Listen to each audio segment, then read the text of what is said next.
I was brought into Rolls-Royce to be a transformational or restructuring CFO.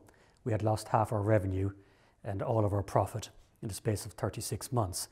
So having done that for 3 years and that culminating in the decision to exit the business, it felt very natural for me to come across to the group level to lead the restructuring program at the group level, because I suppose two things.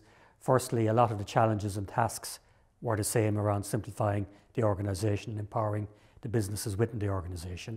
But also I think in terms of my competence and expertise, having gone through probably 4 or 5 other restructurings across different industries, I brought something to the role as well that maybe wasn't present internally as the case was. So it's felt quite natural, but it's also stretched me in other ways. So it's got me more into the core of the business, and especially around aerospace and some of the far more complex and deeper challenges that there are within that business. So it's a very exciting role for me to have.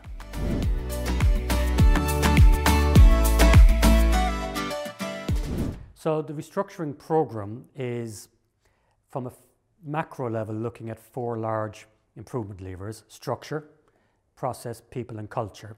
And working in that order, we started with the structure. So we've gone from 5 divisions down to 3. We've simplified the governance structure. So we've gone from a very lean centre to a lean head office, and empowered businesses. So where activity belongs in the businesses, we push them to the businesses to take away the excuses and away from the businesses to manage what they have in their control. And then also we've looked to scale where we can around professional services, finance, HR, procurement, etc., through the establishment of a global business services unit. So these are big structural changes which also overlay into allowing us to be able to get a hand on the levers for process improvement as well, and especially around end-to-end processes. And then, different to other restructurings that we've had in the past, we've also put a massive concentration on people and culture. So the right people in the right places, the leadership culture, competences, capabilities, but also bringing that into the cultural model we want for our future business, especially around delivering our aspiration to be a leading industrial technology company, which requires a different sort of set of skills and pace to maybe what's present in the past. So getting all of these things in place is very important for us, and I think we've got some green shoots and some successes already.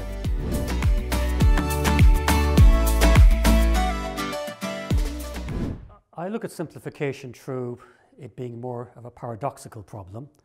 True simplification is incredibly complex, and organizations like Rolls-Royce that have been around for 100 years have a lot of complicatedness built in. And we've tried to tackle this through a number of kind of big levers. So firstly, the structural, 5 businesses to 3, lean center, for example, is a massive big ticket lever in simplification. Process improvement, so truly looking at end-to-end processes and trying to take out those parts that are sub-optimized, and also reaching across the silos to get the real sort of silo handovers fixed as well. And these are the kind of things that probably are the quick wins.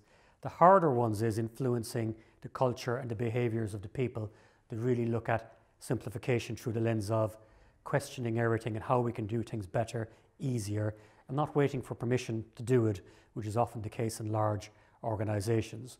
And to help that along, we have, I suppose, through the middle ground outside of the big tickets, looked at what we call improvement levers, and you could say they're simplification levers, around what we can simply stop, what we should simplify, what we should improve, and what we should automate.